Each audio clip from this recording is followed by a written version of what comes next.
Chapter 6, Respiration in Plants. In this chapter, hey guys, hello and welcome to Ishini Solutions. I'm Anshika and today I'm gonna teach you class 9th ICSE Biology, Chapter 6, Respiration in Plants. In this chapter, what is we are gonna study what is respiration.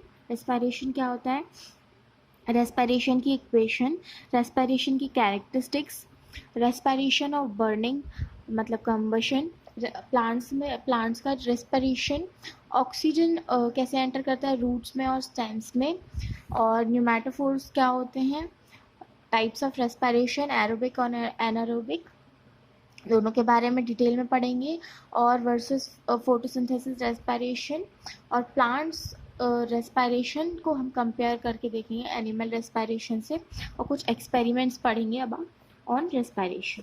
Okay, सबसे पहले what is respiration. Respiration क्या होता है. Each living cell in a plant as well as in an animal needs energy for driving various body activities. It is needed for building up proteins from amino acids, starch from glucose, and for various life activities. Mean हर एक living cell as a plant और as well as एक animal जो cell होते हैं वो उन्हें energy की नीड होती है for driving various body activities, अलग अलग बॉडी एक्टिविटीज़ को कंट्रोल और चलाने के लिए. It is needed for building up proteins. ये ज़रूरी होती है एनर्जी प्रोटीन्स को बिल्डअप करने के लिए, अमीनो एसिड्स, स्टार्च, और स्टार्च को बिल्डअप करने के लिए ग्लूकोज से, और वेरियस लाइफ एक्टिविटीज़ के लिए. हर एक cell must release its own energy from glucose. हर एक सेल अपना जो एनर्जी होती है वो खुद रिलीज़ करता है ग्लूकोज से. जो केमिकल प्रोसेस होती है जिससे एनर्जी रिलीज होती है from glucose and other organic molecules और दूसरे ऑर्गेनिक मॉलिक्यूल से, उसे हम कहते हैं रेस्पिरेशन. क्या कहते हैं, ऐसी केमिकल प्रोसेस जिससे एनर्जी रिलीज होती है ग्लूकोज से और दूसरे ऑर्गेनिक मॉलिक्यूल से, वो क्या होता है, respiration. As every cell drives every from glucose it must respire. Every cell in our body and in the living world respires. हर एक सेल हमारी बॉडी में जो होता है और इस लिविंग वर्ल्ड में जो लिविंग थिंग्स हैं वो रेस्पायर करती हैं. Thus, respiration is biochemical decomposition of organic compounds like simple carbohydrates, glucose in the living cells with the release of energy. इसलिए जो respiration है वो एक biochemical decomposition है organic compounds की, जैसे कि simple carbohydrate, glucose living cells में, और living cells with release of energy. Okay, तो अब हमारी इक्वेशन क्या होती है, respiration इक्वेशन. जो केमिकल रिएक्शन होता है वो जब ब्रेक डाउन होती है और ग्लूकोज टेक प्लेस लेता है ड्यूरिंग रेस्पिरेशन, तो उसे हम कैसे रिप्रेजेंट करेंगे. तो उसे हम रिप्रेजेंट कर सकते हैं एस C6H12O6. पहले तो ये फॉर्मूला आपको याद करने पड़ेंगे. ग्लूकोज बहुत इजी होता है. ग्लूकोज का क्या होता है, C6H12O6. ओके, उसके बाद हम ऑक्सीजन लिखते हैं 6O2 विच फॉर्म्स 6CO2, क्योंकि CO2 को फॉर्म करते हैं, 6H2O वाटर फॉर्म करते हैं, प्लस एनर्जी रिलीज करते हैं. Okay, glucose plus oxygen C6H12O6 plus 6CO2 form 6CO2 carbon dioxide plus 6H2O water plus energy release करते हैं. The equation shows that energy is released. ये equation show कर रही है कि एनर्जी रिलीज हुई है जब ग्लूकोज को हमने बर्न किया है और ऑक्सीडाइज किया है रेस्पिरेशन में with the formation of carbon dioxide and water. Characteristics of respiration. Respiration के कैरेक्टरिस्टिक्स क्या होते हैं. रेस्पिरेशन एक कैटाबॉलिक प्रोसेस है जिसमें ग्लूकोज का ब्रेकडाउन होता है टू फॉर्म कार्बन डाइऑक्साइड और वाटर, जो कि इन्वॉल्व करती है सीरीज ऑफ केमिकल रिएक्शंस को. These are separated into 2 phases. इनको हम 2 फेजेस में सेपरेट करते हैं. फर्स्ट फेज क्या होता है, ग्लाइकोलिसिस. ग्लाइकोलिसिस में क्या होता है, जो ग्लूकोज होता है वो ब्रोक डाउन होता है इनटू पायरुविक एसिड. काय में ब्रेक डाउन होता है, पायरुविक एसिड में. This phase occurs in the cytoplasm and does not need oxygen. ये जो फेज है ये साइटोप्लाज्म में अकर होता है और ऑक्सीजन की इसको ज़रूरत नहीं होती है. उसके बाद हमारा सेकेंड फेज जो होता है वो होता है क्रेब्स साइकिल. क्रेब्स साइकिल में क्या होता है, जो पायरुविक एसिड होता है उसको वो जो है वो कन्वर्ट होता है कार्बन डाइऑक्साइड में और वाटर में और एनर्जी को रिलीज करता है। ये जो फेज है कहाँ कर होता है, माइटोकॉन्ड्रिया में, ऑक्सीजन की, केवल सिर्फ ऑक्सीजन की प्रेजेंस में। इसके बाद क्या है, each break down step is controlled by particular enzyme. जो हर एक ब्रेक डाउन स्टेप होता है वो कंट्रोल होता है एक पर्टिकुलर एंजाइम के through. A large part of energy liberated during the breakdown of glucose, जो लार्ज पार्ट होता है एनर्जी का वो लिबरेट हो जाता है जब ग्लूकोज मॉलिक्यूल्स ब्रेक डाउन होते हैं और कन्वर्ट होते हैं केमिकल एनर्जी में, which is stored in ATP molecules, जो कि एटीपी मॉलिक्यूल्स में स्टोर होते हैं। A part of it is liberated in the form of heat, उसका जो एक पार्ट होता है वो लिबरेट करता है हीट के फॉर्म में। Energy in the form of ATP is stored in the cell to be used when needed. जो एनर्जी होती है एटीपी के फॉर्म में वो स्टोर होती है सेल में to be used when needed, उस टाइम पे यूज़ करने के लिए जब नीडेड हो। When energy from ATP is used, जब एनर्जी एटीपी यूज होती है, the ATP is converted into ADP, तो जो एटीपी एनर्जी होती है वो एडीपी में कन्वर्ट हो जाती है। And again when more energy is available, और अगेन जब और ज़्यादा एनर्जी अवेलेबल होती है by further breakdown of glucose, जो एडीपी होता है वो रिकन्वर्ट हो जाता है एटीपी में। तो इसे हम क्या कहते हैं, एटीपी साइकिल। और एक मॉलिक्यूल जो होता है ग्लूकोज का वो कंप्लीट ऑक्सीडेशन के बाद कितने मॉलिक्यूल सील्ड करता है एटीपी के, 38 मॉलिक्यूल्स। अब इतनी देर से हम लोग पढ़ रहे हैं एटीपी, तो what is ATP, ATP exactly होता क्या है। तो एटीपी जो होता है वो एनर्जी करेंसी होती है सेल की, इसको हमने एक नेम दिया हुआ है, energy currency of the cell. Respiration releases energy from food, respiration जो है वो फूड से एनर्जी रिलीज करता है। Every living cell respires to release the energy it needs, हर एक लिविंग सेल जो है वो रेस्पायर करता है एनर्जी के लिए जो कि उसे ज़रूरत है। जो एनर्जी रिलीज होती है रेस्पिरेशन में वो डायरेक्टली यूज़ नहीं होती है सेल की एक्टिविटीज़ में, ये यूटिलाइज होती है to make a rich energy, to make energy rich compound, एक एनर्जी रिच कंपाउंड बनाती है जिसे हम क्या कहते हैं, एटीपी। ओके, आया समझ एटीपी क्या होता है। जो एनर्जी रिलीज होती है रेस्पिरेशन के बाद is not directly for its activities, वो डायरेक्टली हमारे बॉडी के एक्टिविटीज़ में काम नहीं आती है, वो पहले यूटिलाइज होती है, एक एनर्जी रिच कंपाउंड बनाती है जिसे हम क्या कहते हैं, ATP.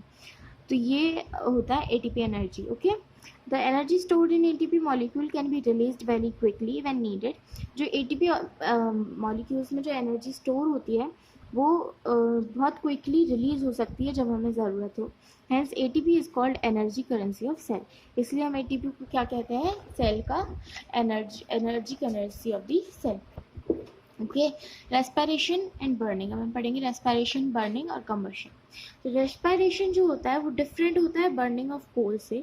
Both liberate energy and in both CO2 and H2 are the end products, दोनों में जो है एनर्जी लिबरेट करती है और दोनों में CO2 और H2 जो होते हैं वो एंड प्रोडक्ट्स होते हैं, पर फिर भी ये दोनों डिफरेंट होते हैं। कैसे, इस टेबल में पढ़ेंगे हम लोग। रेस्पिरेशन ये जो होता है ये लिविंग सेल्स में ही अकर होता है, सिर्फ लिविंग सेल्स में, और जो बर्निंग होती है वो लिविंग सेल्स में अकर नहीं होता है, does not occur in living cell, मतलब नॉन सेलुलर प्रोसेस होती है।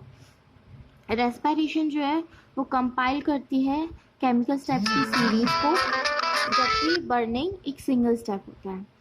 और रेस्पिरेशन और एनर्जी जो रिलीज होती है स्टेप्स में, रेस्पिरेशन में एनर्जी स्टेप्स में रिलीज होती है, बर्निंग में क्या होता है, एनर्जी रिलीज स्पॉन्टेनियसली, मतलब एकदम से रिलीज हो जाती है पूरी।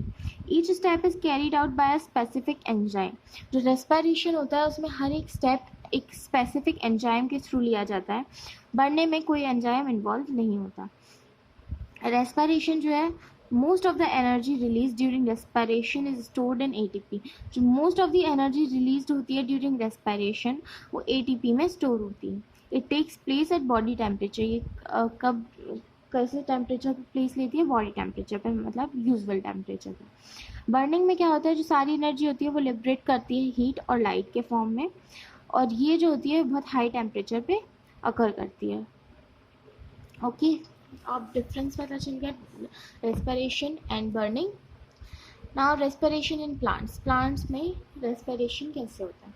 जो प्लांट्स होते हैं वो every living cells in all the parts of plant bodies, that is leaves, stems, roots, and even the deepest placed cells need oxygen. In them, oxygen enters different parts through the following three inlets. जो plants में होता है उसमें हर एक जो single cell होता है plant की बॉडी का, जैसे कि लीव, स्टेम, रूट्स और इवन द डीपेस्ट सेल जो होता है प्लांट का, उसे ऑक्सीजन की ज़रूरत होती है. तो उनमें ऑक्सीजन जो है वो थ्री पार्ट से एंटर करता है. स्टोमेटा, जो स्टोमेटा होते हैं लीव्स में, लेंटिकल्स जो कि ओल्ड स्टेम और ओल्ड रूट्स में होते हैं, और जनरल सरफेस जो होता है रूट्स का, वहाँ से. ओके, तो ये तीन जगहें होती हैं जहाँ से ऑक्सीजन एंटर करता है प्लांट बॉडी में. Respiration takes place during both day time and the night. During the daytime, stomata are open, photosynthesis is in progress, and oxygen is produced. Some of this oxygen is used in respiration, the rest diffuses out into the atmosphere. The carbon dioxide produced during respiration in the leaves serve as a raw material for photosynthesis. Hence, during daytime, there is a net movement of carbon dioxide into the cells and oxygen out of the cells. जो respiration होती है वो दिन में भी हो सकती है और रात में भी हो सकती है. डे टाइम में जो स्टोमेटा होता है, जो स्टोमेटा पोर्स होते हैं लीव्स के ऊपर, वो ओपन रहते हैं. फोटोसिंथेसिस की जो प्रोसेस है वो बिगनिंग में होती है और ऑक्सीजन प्रोड्यूस होता है. कुछ जो होते हैं ऑक्सीजन वो यूज़ होते हैं रेस्पिरेशन में, और बाकी के रेस्ट जो होते हैं वो डिफ्यूज़ आउट हो जाते हैं एटमॉस्फेयर में. जो कार्बन डाइऑक्साइड होती है वो प्रोड्यूस होती है ड्यूरिंग रेस्पिरेशन इन लीव्स और एक रॉ मटेरियल की तरह सर्व करती है वो फोटोसिंथेसिस. इसलिए डे टाइम के जब डे टाइम होता है तो एक नेट मूवमेंट होता है कार्बन डाइऑक्साइड का सेल्स में और ऑक्सीजन आउट होती है सेल्स से. At night no photosynthesis takes place. रात में कोई फोटोसिंथेसिस अकर नहीं होती है because it needs light and different things. As a result no oxygen is produce, जिसका रिजल्ट में कोई ऑक्सीजन प्रोड्यूस होता ही नहीं है. However respiration takes place during the night as well. लेकिन जो रेस्पिरेशन होता है वो नाइट में भी होता है. Therefore, during night there is an intake of oxygen and release of carbon dioxide. इसलिए रात में क्या होता है, ऑक्सीजन को अंदर लेते हैं और कार्बन डाइऑक्साइड को बाहर छोड़ते हैं. रात में ऐसा होता है प्लांट्स में. Okay, this result in the accumulation of CO2 under big trees. ये रिजल्ट करता है accumulation of CO2 big trees के अंदर. Why is not advisable to sleep under trees at night. रात में हम लोग क्यों एडवाइस नहीं करते हैं? सेम रीज़न, क्योंकि रात में वो हमारा ऑक्सीजन खींचता है और CO2 रिलीज करता है. How does oxygen enter the roots and stems. Oxygen जो है वो रूट्स और स्टेम्स के अंदर एंटर कैसे करता है? जो रूट हेयर्स होते हैं वो ऑब्टेन करते हैं ऑक्सीजन जो कि प्रेजेंट होता है सॉइल पार्टिकल्स के बीच में. उसको जो रूट हेयर्स होते हैं वो ले लेते हैं. Oxygen diffuses in the root hairs. Oxygen जो होता है वो रूट हेयर्स में डिफ्यूज़ हो जाता है और उधर there pass into other cells of the roots, और रूट्स के अदर सेल्स में पास हो जाता है. जो कार्बन डाइऑक्साइड होती है वो प्रोड्यूस होती है रूट सेल्स में जब respiration moves out into the soil. जब रेस्पिरेशन सॉइल में मूव आउट होता है. In older portions of stems and roots, older portion में स्टेम्स और रूट्स के ओल्डर पोर्शन में exchange of gases takes place through the lenticels present in the bark of woody plants. जो exchange of gases होती हैं वो मतलब होती हैं रूट स्टेम्स और रूट्स में ओल्डर पोर्शंस में. किसके थ्रू? लेंटिकल्स के थ्रू, जो कि प्रेजेंट होता है वुडी प्लांट्स के बार्क में. In young stems and leaves, young stems और लीव्स में जो एक्सचेंज ऑफ गैसेस होती हैं वो कहाँ होती है? स्टोमेटा में. Thus oxygen diffuses into the cells through stomata. इसलिए जो ऑक्सीजन डिफ्यूज़ होता है वो सेल्स के थ्रू डिफ्यूज़ होता है स्टोमेटा में.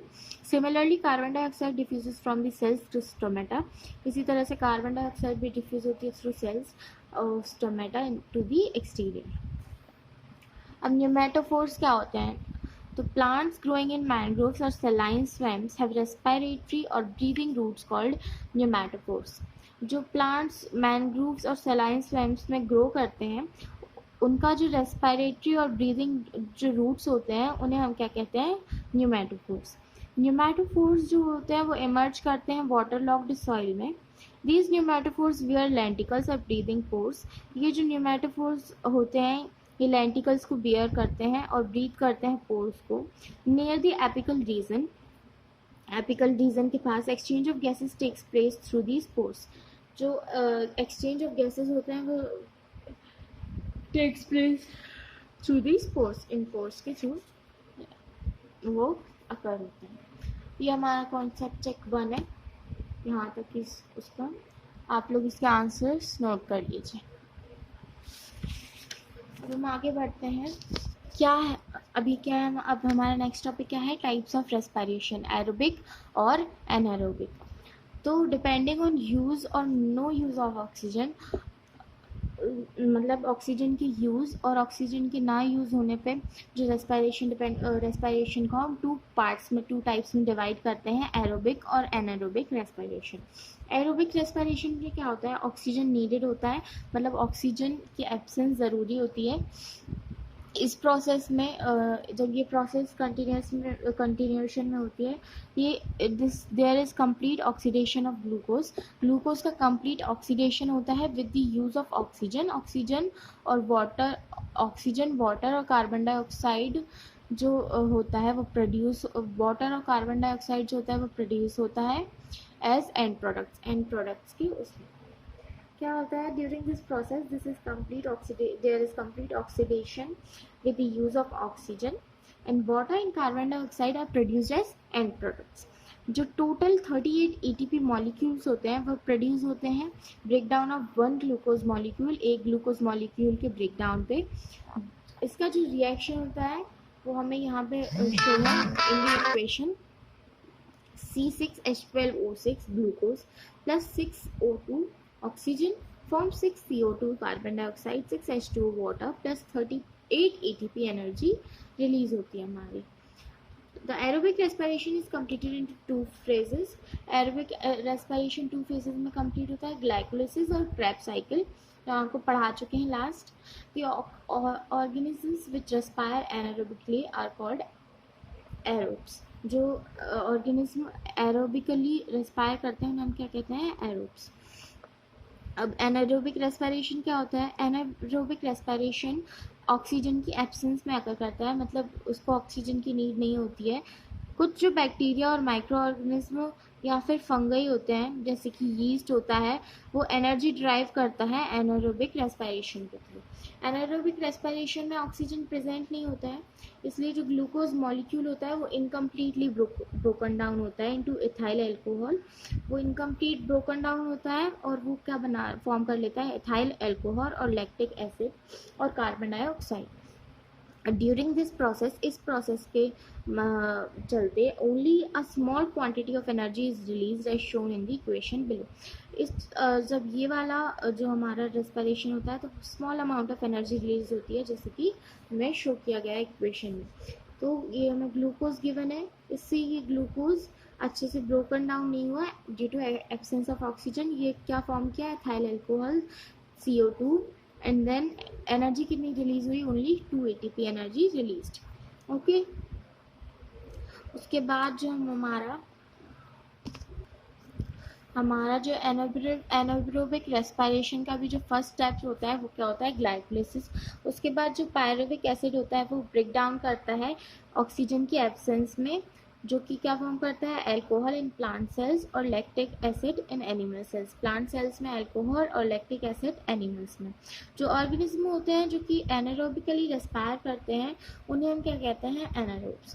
Anaerobic respiration is also called anoxybiotic respiration. इसे एनारोबिक रेस्पिरेशन को हम और भी क्या कह सकते हैं, anoxybiotic respiration. Certain parts of plants, fruits and seeds में also respire in the absence of oxygen.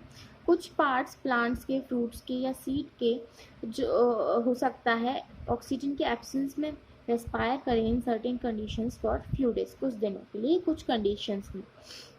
But they cannot continue to respire anaerobically due to the accumulation of alcohol. पर वो कंटिन्यू नहीं कर सकते एनारोबिकली रेस्पायर करना alcohol के accumulation के लिए वजह से, because alcohol becomes toxic to the cells, क्योंकि जो अल्कोहल है वो टॉक्सिक बन जाता है सेल्स के लिए। These parts of the plants die, इसलिए जो ये पार्ट्स होते हैं प्लांट्स के वो डाई हो जाते हैं। But certain bacteria and fungi respire anaerobically alone, पर कुछ जो बैक्टीरिया और फंगी होते हैं वो एनारोबिकली रेस्पायर करते हैं अकेले। अब सिग्निफिकेंस क्या है ग्लाइकोलिसिस और क्रेब्स साइकिल की। ग्लाइकोलिसिस जो है कि एक स्टेप है रेस्पायरेशन का, जो कि अकर करता है एनारोबिक रेस्पायरेशन में as well as aerobic respiration में। इसलिए ये जो है ये इनेबल करता है एनारोब्स को और एरोब्स को to get energy by the breakdown of glucose in any condition. इसलिए ये एनर्जी प्रोवाइड करता है by the breakdown of glucose किसी भी कंडीशन में, बोथ एनारोब्स और एरोब्स को। क्रेब्स साइकिल जो होती है ये एक इम्पॉर्टेंट स्टेप होता है रेस्पायरेशन का, as major amount of energy is release, क्योंकि इसमें जो है मेजर अमाउंट ऑफ एनर्जी जो होती है वो रिलीज होती है। ओके, अब हमारा डिफ्रेंशिएट दिया हुआ है एरोबिक और एनारोबिक में, वही सब चीज़ें हैं। Oxygen is required, oxygen is not required, complete breakdown of glucose, incomplete breakdown of glucose. जो एंड प्रोडक्ट होते हैं वो CO2 और H2 होते हैं। जो एंड प्रोडक्ट होते हैं वो CO2 और अल्कोहल होता है। इसमें जो है 30p ATP एनर्जी रिलीज होती है, इसमें काफ़ी कम होती है, ओनली 2 ATP। ये जो है कि साइटोप्लाज्म और माइटोकॉन्ड्रिया में होता है, ये जो है कि ओनली साइटोप्लाज्म में ही अकर होती है ये वाली रेस्पिरेशन। अब रेस्पिरेशन वर्सेस फोटोसिंथेसिस। अब रेस्पिरेशन वर्सेस फोटोसिंथेसिस हम पढ़ेंगे, मतलब differ from each other, how do respiration and photosynthesis differ from each other. वो जो फोटोसिंथेसिस और रेस्पिरेशन होते हैं वो दोनों एक इम्पॉर्टेंट प्रोसेस होती हैं that take place in plants, जो कि प्लांट्स में अकर होती हैं। But in many respects they are opposite processes, पर कुछ रेस्पेक्ट्स में जो है ये अपोजिट प्रोसेसेस होती हैं। जो एंड प्रोडक्ट होता है वन प्रोसेस का, वो फॉर्म करता है raw material for other products. Thus the two processes are complementary to each other. इसलिए ये जो दो प्रोसेस हैं ये complementary हैं to each other. The fundamental differences have been given in table. जो fundamental difference है वो टेबल में दिए हुए हैं हमें। occurs only in green plants in the presence of sunlight. photosynthesis जो है वो केवल green plants में होती है in the presence of sunlight. Respiration जो है वो प्लांट्स में भी होती है और एनिमल्स में भी अकर होती है, बोथ डे में और नाइट में। फोटोसिंथेसिस क्लोरोफिल में अकर करती है bearing cells of green plants, और जो रेस्पिरेशन है वो लिविंग सेल्स में, सभी लिविंग सेल्स में अकर करती है। It is an anabolic process. Photosynthesis एक एनाबॉलिक प्रोसेस है जिसमें ऑर्गेनिक कंपाउंड सिंथेसाइज होते हैं टू फॉर्म इनऑर्गेनिक सब्सटेंसेस, और एनर्जी जो होती है वो स्टोर होती है फोटोसिंथेसिस में। It is a catabolic process. Respiration जो है वो एक कैटाबॉलिक प्रोसेस है जिसमें कॉम्प्लेक्स ऑर्गन कंपाउंड जो होते हैं वो ब्रेक डाउन होते हैं एक सिंपलर सब्सटेंस में, और एनर्जी जो होती है वो गिवन आउट होती है, मतलब रेस्पिरेशन में एनर्जी रिलीज होती है, फोटोसिंथेसिस में स्टोर होती है, anabolic catabolic. Due to synthesis of food material the dry weight of the plant increases. Food material की सिंथेसिस की वजह से जो ड्राई वुड होता है प्लांट्स का वो इंक्रीज होता है। Due to utilization of food materials the dry weight of the plant decreases. Food material की यूटिलाइजेशन की वजह से जो ड्राई वेट होता है प्लांट का वो डिक्रीज होता है। Respiration in plants compared with respiration in animals. Respiration in plants को हम अगर कंपेयर करें respiration in animals, there are certain differences in respiration in plants and animals. For example, there is no gaseous transport in plants. Plants में कोई gaseous transport नहीं होता है। जो रेस्पिरेटरी गैसेस होती हैं वो सिंप्लीफाई करती हैं diffuse in and out through cell to cell diffusion. In animals respiratory gases are transported by blood. Plants में जो एंड प्रोडक्ट होता है एनारोबिक रेस्पिरेशन का होता है एथेनॉल, जबकि it is lactic acid in animals, जबकि लैक्टिक एसिड एंड प्रोडक्ट होता है एनिमल्स में। प्लांट्स जो है वो प्रोड्यूस करते हैं little heat as compare to animals. Experiments on respiration. अब रेस्पिरेशन पर हमें कुछ एक्सपेरिमेंट्स दिए हुए हैं जो कि प्रूव करते हैं, और जो भी फंडामेंटल्स हमको पढ़ाए गए हैं अभी तक, रेस्पिरेशन के बारे में।